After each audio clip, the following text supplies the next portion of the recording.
क्या आप जानना चाहते हैं कि सामने वाला इंसान क्या सोच रहा है, सच बोल रहा है या सिर्फ अभिनय कर रहा है? सोचिए, अगर आपको लोगों के मन, भावनाओं और इरादों को बिना पूछे समझने की ताकत मिल जाए, तो आपकी जिंदगी कितनी आसान हो जाएगी। Read people like a book किताब यही रहस्य खोलती है, लोगों को पढ़ने की कला। इस वीडियो में हमने इस पूरी किताब को सिर्फ 5 आसान चैप्टर्स में समझाया है, ताकि हर कोई इसे आसानी से सीख सके। अंत तक जरूर देखिए, क्योंकि आखिरी चैप्टर्स आपकी सोच और नजरिया पूरी तरह बदल देंगे। इंसानी व्यवहार को समझने की कला असल में इस बात को जानने से शुरू होती है कि हम जो भी करते हैं उसके पीछे कोई न कोई ठोस वजह होती है। पैट्रिक किंग अपनी किताब के इस पहले हिस्से में हमें ये समझाते हैं कि अगर आप किसी इंसान के क्यों को पकड़ लेते हैं, तो आप उसके अगले हर कदम का अंदाजा बहुत पहले ही लगा सकते हैं। दुनिया में हर इंसान बुनियादी तौर पर सिर्फ 2 ही चीजों से चलता है। पहली, दर्द से बचना, और दूसरी, खुशी या सुकून पाना। इसे प्लेजर और पेन प्रिंसिपल कहा जाता है। मान लीजिए आपका कोई दोस्त अचानक बहुत ज्यादा जिम जाने लगा है। ऊपर से देखने पर लगेगा कि वो सिर्फ सेहत बना रहा है, लेकिन अगर आप गहराई में जाएंगे तो पाएंगे कि या तो वो अपनी सेहत बिगड़ने के दर्द और डर से भाग रहा है, या फिर वो फिट दिखकर मिलने वाली तारीफ और खुशी की तलाश में है। इन दोनों ही स्थितियों में उसका व्यवहार और उसकी गंभीरता बिल्कुल अलग होगी। जब आप किसी को कुछ करते देखें, तो तुरंत उसे जज करने के बजाय खुद से ये पूछें कि ये इंसान किस डर से दूर भाग रहा है या किस इनाम की तरफ बढ़ रहा है। लेखक यहाँ शैडो थ्योरी का बहुत गहरा जिक्र करते हैं। हमारे व्यक्तित्व का एक हिस्सा ऐसा होता है जिसे हम समाज, परिवार और यहाँ तक कि खुद से भी छिपा कर रखते हैं। ये हिस्सा हमारे बचपन के उन अनुभवों से बनता है जहाँ हमें कभी डांटा गया हो या कभी शर्मिंदा किया गया हो। अगर आप किसी के इस छिपे हुए पक्ष या उसकी असुरक्षाओं को पहचानना सीख जाते हैं, तो आप समझ पाएंगे कि वो मुश्किल वक्त में अचानक इतना गुस्सा क्यों हो जाता है या बिल्कुल खामोश क्यों हो जाता है। अक्सर लोग अपनी कमजोरियों को छिपाने के लिए एक बहुत बड़ा और मजबूत मुखौटा पहन लेते हैं। आपने देखा होगा कि जो लोग अंदर से सबसे ज्यादा डरे हुए होते हैं, वे अक्सर बाहर से सबसे ज्यादा आक्रामक या कठोर दिखने की कोशिश करते हैं। ये उनका खुद को बचाने का एक तरीका है। अगर आप इस बात को समझ लें, तो आप उनके गुस्से पर नाराज होने के बजाय उनके डर को देख पाएंगे और स्थिति को बेहतर तरीके से संभाल पाएंगे। इसके बाद बात आती है डिफेंस मैकेनिज्म की। जब भी किसी इंसान के आत्मसम्मान या उसकी ईगो पर चोट लगती है, तो उसका दिमाग उसे बचाने के लिए ढाल खड़ी कर देता है। कुछ लोग अपनी गलती मानने के बजाय दूसरों पर इल्जाम बंधने लगते हैं।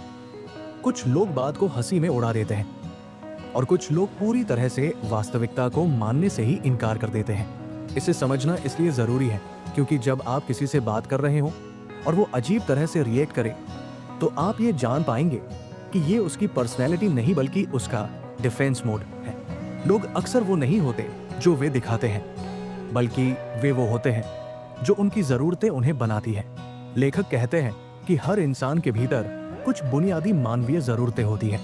हर कोई चाहता है कि उसे प्यार मिले, उसे महत्वपूर्ण समझा जाए, वो सुरक्षित महसूस करे और उसकी अपनी एक पहचान हो।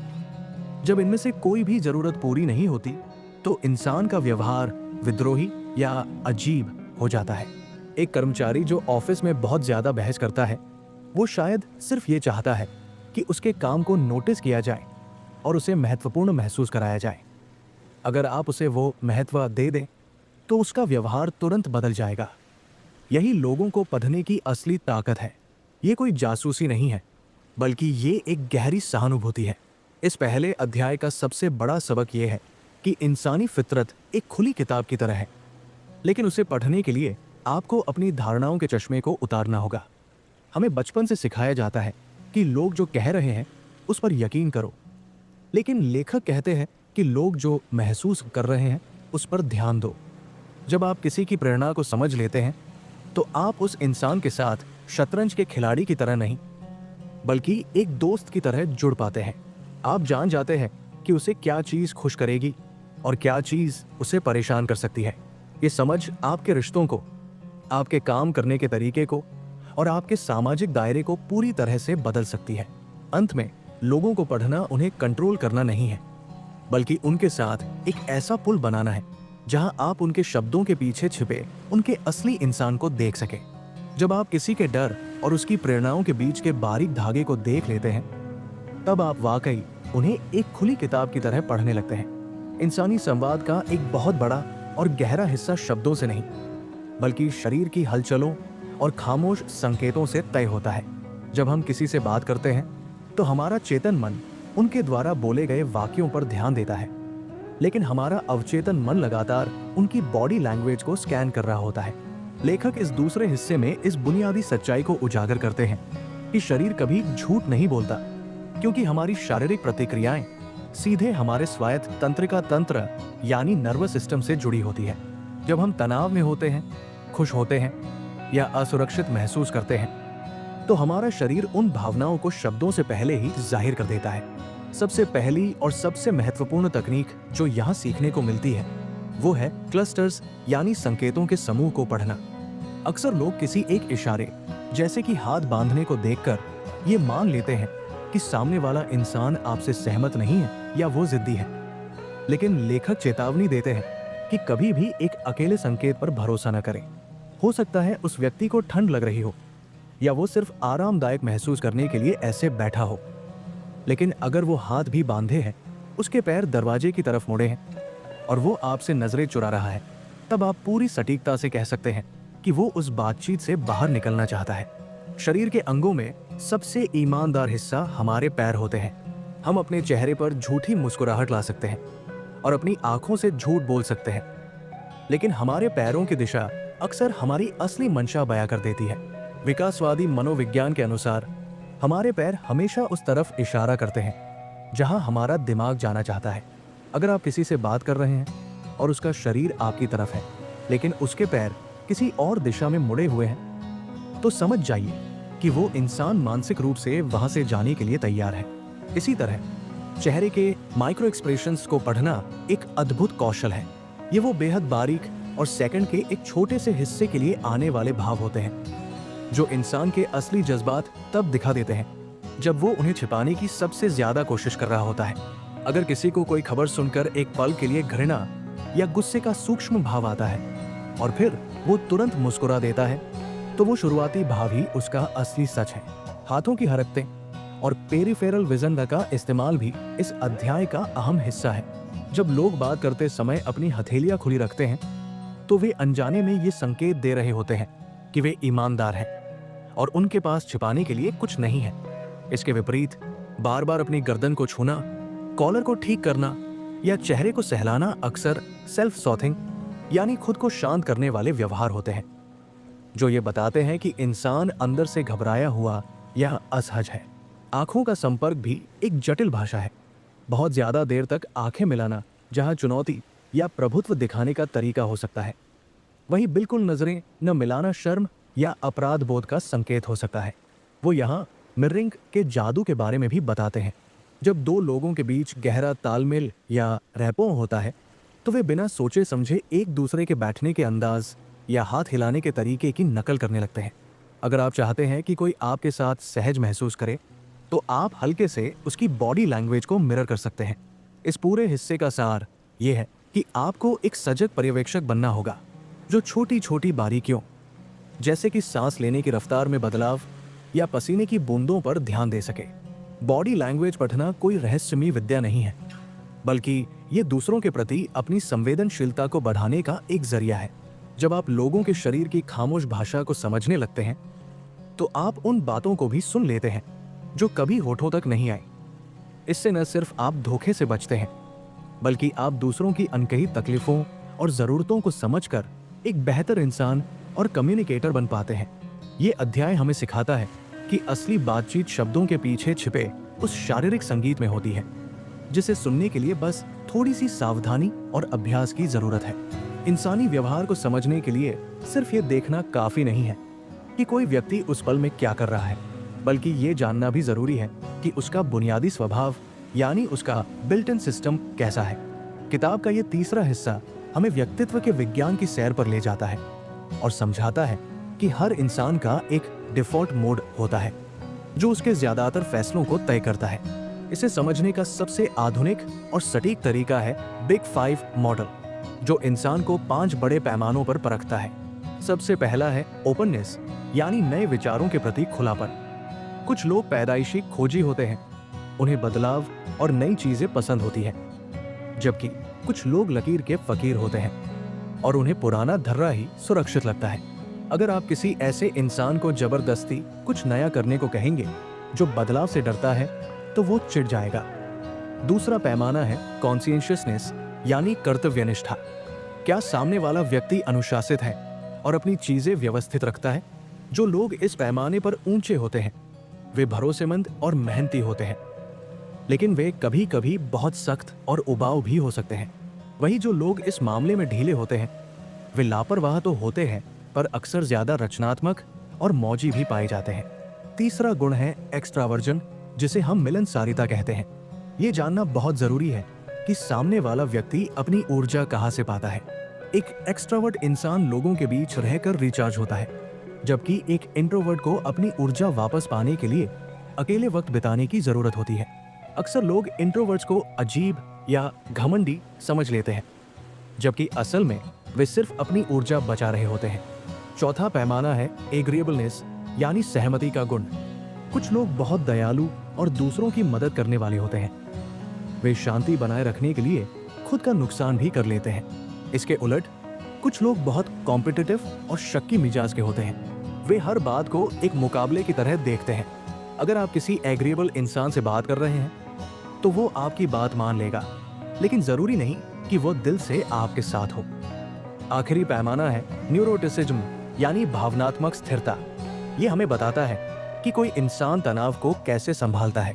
कुछ लोग छोटी सी समस्या आने पर भी घबरा जाते हैं, जबकि कुछ लोग बड़ी से बड़ी मुसीबत में भी बर्फ की तरह शांत रहते हैं। व्यक्तित्व के ये लक्षण कोई अच्छे या बुरे नहीं होते, वे बस होते हैं। जैसे एक बिल्ली और एक कुत्ते का स्वभाव अलग होता है, वैसे ही इंसानों का भी होता है। जब आप किसी के व्यक्तित्व के इस नक्शे को समझ लेते हैं तो आपकी उम्मीदें उस इंसान से यथार्थवादी हो जाती हैं। आप एक ऐसे इंसान से इमोशन सपोर्ट की उम्मीद नहीं करेंगे जो स्वभाव से ही बहुत ज्यादा लॉजिकल और प्रैक्टिकल है। इसी तरह आप एक बहुत ज्यादा संवेदनशील इंसान को खरी खोटी सुनाने से पहले 2 बार सोचेंगे। ये अध्याय हमें टाइपोलॉजी के बारे में भी बताता है, जिसका मतलब है लोगों को उनके व्यवहार के आधार पर श्रेणियों में बांटना। जब आप किसी को पढ़ते हैं तो आप दरअसल उनके व्यवहार के पैटर्न को देख रहे होते हैं। अगर कोई हर बार छोटी सी बात पर बहस शुरू कर देता है तो वो उसका व्यक्तित्व है, आपसे उसकी कोई निजी दुश्मनी नहीं है।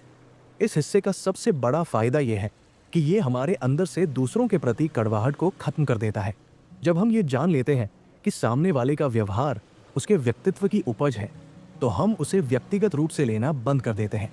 हम ये समझने लगते हैं कि लोगों से कैसे उनकी भाषा में बात करनी है। एक लॉजिकल इंसान को आप भावनाओं से नहीं बल्कि ठोस तथ्यों से मना पाएंगे।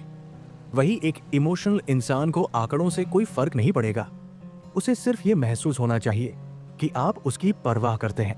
व्यक्तित्व को पढ़ना दरअसल एक चाबी ढूंढने जैसा है, जिससे उस इंसान के सहयोग का दरवाजा खुलता है। ये अध्याय हमें सिखाता है कि दुनिया को अपनी नजरों से देखना छोड़कर दूसरों के चश्मे से देखना शुरू करें। जब आप किसी के पर्सनैलिटी टाइप को पहचान लेते हैं तो आप उसके साथ जुड़ने का सबसे सही और आसान रास्ता खोज लेते हैं। झूठ को पकड़ने की कला किसी जादुई शक्ति के बारे में नहीं है, बल्कि ये सामने वाले के दिमाग पर पड़ने वाले अतिरिक्त बोझ को पहचानने का विज्ञान है। लेखक इस चौथे हिस्से में समझाते हैं कि जब कोई इंसान सच बोलता है तो वो बस अपनी याददाश्त के पन्ने पलट रहा होता है, जो कि बहुत आसान काम है। लेकिन जब कोई झूठ बोलता है तो उसका दिमाग एक साथ 3 मोर्चों पर लड़ रहा होता है। उसे एक काल्पनिक कहानी बुननी पड़ती है। उसे ये सुनिश्चित करना पड़ता है कि वो कहानी पिछली बातों से मेल खाए, और साथ ही उसे अपने चेहरे और शरीर के उन स्वाभाविक संकेतों को भी दबाना पड़ता है जो उसकी घबराहट जाहिर कर सकते हैं। मनोविज्ञान में इसे कॉग्निटिव लोड कहा जाता है। इसी मानसिक दबाव के कारण झूठ बोलने वाले इंसान के व्यवहार में कुछ ऐसी दरारें आती हैं जिन्हें एक सजग व्यक्ति आसानी से देख सकता है। झूठ पहचानने का सबसे पहला और बुनियादी नियम है बेसलाइन का पता लगाना। हर इंसान का स्वभाव अलग होता है। कोई बात करते समय बहुत हाथ हिलाता है तो कोई बिल्कुल शांत रहता है। अगर आप किसी को सीधे संदिग्ध मानकर परखेंगे तो आप गलती कर सकते हैं। पहले ये देखें कि वो व्यक्ति सामान्य स्थिति में, जब वो डरा हुआ नहीं है, तब कैसे व्यवहार करता है। वो अपनी पलकें कितनी बार झपकाता है, उसके बोलने की रफ्तार क्या है, और वो अपनी आंखों का संपर्क कैसे बनाए रखता है। एक बार जब आप उसकी ये सामान्य स्थिति जान लेते हैं तो उसके व्यवहार में आने वाला जरा सा भी बदलाव लाल झंडा बन जाता है। मिसाल के तौर पर, अगर एक बहुत ज्यादा हाथ हिलाकर बात करने वाला इंसान किसी खास सवाल पर अचानक अपने हाथों को जांघों के नीचे दबा ले या स्थिर हो जाए, तो समझ लीजिए कि उस सवाल ने उसे असहज कर दिया है। झूठ बोलने वाले लोग अनजाने में ही डिस्टेंसिंग यानी दूरी बनाने की कोशिश करते हैं। वे अपने शब्दों में मैं या मेरा जैसे शब्दों का इस्तेमाल कम कर देते हैं ताकि वे उस झूठ से खुद को अलग रख सके। वे सीधे हाँ या तरह बोलने के बजाय बहुत लंबी और घुमावदार दलीलें देते हैं। आपने गौर किया होगा कि जब किसी पर आरोप लगता है और वो झूठा होता है तो वो अक्सर सवाल को ही दोहराने लगता है, जैसे क्या मैंने पैसे चुराए, आप मुझसे ये पूछ रहे हैं। ये वो वक्त होता है जब उसका दिमाग पीछे एक कहानी गढ़ रहा होता है। इसके अलावा झूठ बोलने वाले लोग अक्सर अपने और आपके बीच एक भौतिक बाधा बनाने की कोशिश करते हैं, जैसे मेज पर रखे पानी के गिलास को ठीक करना, चश्मा साफ करना या मोबाइल फोन को बीच में रख देना। ये उनके अवचेतन मन का खुद को सुरक्षित करने का एक तरीका है। लेखक यहाँ एक बहुत ही कारगर तकनीक बताते हैं जिसे सूचना का रणनीतिक इस्तेमाल कहा जाता है। अगर आपको किसी पर शक है तो उसे अपनी पूरी कहानी सुनाने का मौका दें और फिर उससे कहें कि वो उस कहानी को उल्टे क्रम यानी अंत से शुरू तक सुनाए। सच बोलने वाले के लिए ये आसान होता है क्योंकि उसके पास उस घटना की मानसिक छवियां होती है, लेकिन झूठ बोलने वाले का दिमाग इस प्रक्रिया में बिखर जाता है क्योंकि उसने कहानी को एक क्रम में रटा होता है। एक और बड़ा संकेत है इमोशनल टाइमिंग। अगर कोई इंसान आपके कुछ बोलने के काफी देर बाद अपनी प्रतिक्रिया देता है या उसका गुस्सा और दुख अचानक गायब होकर फिर से आ जाता है, तो वो भावना बनावटी हो सकती है। असली भावनाएं चेहरे पर आती है और धीरे धीरे ओझल होती है। अंत में ये समझना जरूरी है कि कोई भी एक संकेत अकेले में झूठ की पुष्टि नहीं करता। आपको क्लस्टर्स यानी संकेतों के समूह देखने होंगे। अगर कोई नजरें चुरा रहा है, उसके माथे पर पसीना है और वो अपने गले को बार बार सहला रहा है, तो इसकी संभावना बहुत ज्यादा है कि वो कुछ छिपा रहा है। झूठ पकड़ना किसी को नीचा दिखाने के लिए नहीं, बल्कि खुद को धोखे से बचाने और सच्चाई के करीब पहुंचने के लिए एक जरूरी कौशल है। जब आप शब्दों के पीछे छिपे इस मनोवैज्ञानिक तनाव को पढ़ना सीख जाते हैं तो दुनिया की आधी से ज्यादा चालाकियां आपके सामने बेअसर हो जाती है। किताब का ये अंतिम हिस्सा उन तमाम कड़ियों को एक साथ जोड़ता है जिन्हें हमने अब तक सीखा है। लेखक इसे अवलोकन की सूक्ष्म शक्ति या द पावर ऑफ ऑब्जर्वेशन कहते हैं। ये अध्याय हमें सिखाता है कि हम कैसे अपनी आंखों को एक कैमरे की तरह और अपने दिमाग को एक सुपर कंप्यूटर की तरह इस्तेमाल कर सकते हैं। अक्सर हम अपनी रोजमर्रा की जिंदगी में लोगों को देखते तो हैं, लेकिन उन्हें नोटिस नहीं करते। अवलोकन करने और सिर्फ देखने के बीच वही फर्क है जो एक जासूस और एक आम राहगीर के बीच होता है। लेखक यहाँ थिन स्लाइसिंग के अद्भुत सिद्धांत को समझाते हैं। हमारा दिमाग कुदरती तौर पर इस तरह बना है कि वो किसी इंसान को देखते ही शुरुआती कुछ सेकंड में उसके बारे में हजारों जानकारियां इकट्ठा कर लेता है। अगर हम इस प्रक्रिया को सचेत होकर करना शुरू कर दें तो हम किसी के जूतों की सफाई से उसके अनुशासन का, उसकी घड़ी या फोन के चुनाव से उसकी प्राथमिकता का और उसके चलने के अंदाज से उसके आत्मविश्वास का सटीक अंदाजा लगा सकते हैं। इसे कोल्ड रीडिंग कहा जाता है, जहां इंसान के पास मौजूद छोटी छोटी चीजें उसके जीवन की पूरी कहानी बयां कर देती है। एक कुशल ऑब्जर्वर बनने के लिए लेखक संदर्भ यानी कॉन्टेक्स्ट के महत्व पर सबसे ज्यादा जोर देते हैं। वे कहते हैं कि बिना संदर्भ के कोई भी संकेत अधूरा है। उदाहरण के तौर पर, अगर कोई व्यक्ति अपनी बाहें सिकोड़कर बैठा है तो आप इसे तुरंत नकारात्मक नहीं मान सकते। आपको आसपास का माहौल देखना होगा। क्या वहां ऐसी बहुत तेज चल रहा है? क्या वो इंसान जिस कुर्सी पर बैठा है वो असुविधाजनक है? एक अच्छा ऑब्जर्वर हमेशा 3 स्तरों पर काम करता है। सबसे पहले वो व्यक्ति की बेसलाइन देखता है, फिर वो उस खास स्थिति को समझता है और अंत में वो व्यवहार में आने वाले बदलावों या क्लस्टर्स को नोटिस करता है। इस प्रक्रिया को मास्टर करने के लिए आपको अपनी मेंटल चेकलिस्ट तैयार रखनी चाहिए।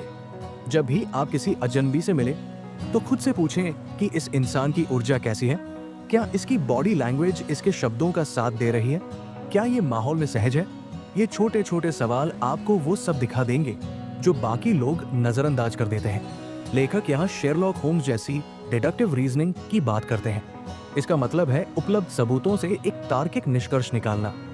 अगर किसी इंसान के कपड़े बहुत महंगे हैं लेकिन उसके नाखून गंदे हैं या उसके बाल बिखरे हुए हैं, तो ये विरोधाभास आपको बताता है कि वो शायद खुद को वैसा दिखाने की कोशिश कर रहा है जैसा वो असल में नहीं है। अवलोकन की ये शक्ति सिर्फ दूसरों को पढ़ने के काम नहीं आती, बल्कि ये आपको खुद को बेहतर तरीके से पेश करने में भी मदद करती है। जब आप दूसरों की बारीकियों को नोटिस करने लगते हैं तो आप अपनी खुद की बॉडी लैंग्वेज और व्यवहार के प्रति भी सजग हो जाते हैं। आप समझ जाते हैं कि कब आपको झुककर बैठना है और कब सीधे खड़े होकर अपना प्रभाव जमाना है। इस अध्याय का सबसे बड़ा और जरूरी सबक यह है कि हमें बायस यानी पूर्वाग्रहों से मुक्त होकर देखना चाहिए। अक्सर हम किसी को इसलिए गलत पथ लेते हैं क्योंकि हम अपनी पसंद या नापसंद को बीच में ले आते हैं। एक सच्चा ऑब्जर्वर वो है जो अपनी भावनाओं को किनारे रखकर सिर्फ डेटा पर ध्यान दे। लेखक पूरी किताब का सार इस बात पर खत्म करते हैं कि लोगों को पढ़ना एक सुपर पावर की तरह है, लेकिन इस पावर के साथ एक जिम्मेदारी भी आती है। इसका इस्तेमाल दूसरों को नीचा दिखाने या उनका फायदा उठाने के लिए नहीं, बल्कि दुनिया को एक बेहतर और समझदार नजरिए से देखने के लिए करना चाहिए। जब आप सूक्ष्म अवलोकन की कला सीख जाते हैं तो आपके लिए कोई भी इंसान अजनबी नहीं रह जाता। आप लोगों के चेहरों के पीछे छिपी उनकी कहानियों, उनके संघर्षों और उनकी असली शख्सियत को देख पाते हैं, जिससे आपके सामाजिक संबंध और भी मजबूत और पारदर्शी हो जाते हैं। अगर आपको लोगों को समझने, उनके व्यवहार को पढ़ने और सही फैसले लेने की कला सीखनी है तो ये किताब और ये वीडियो आपके लिए है। उम्मीद है ये 5 चैप्टर्स आपकी सोच को नई दिशा देंगे। वीडियो पसंद आए तो लाइक करें, शेयर करें और चैनल को सब्सक्राइब जरूर करें। मिलते हैं अगले वीडियो में।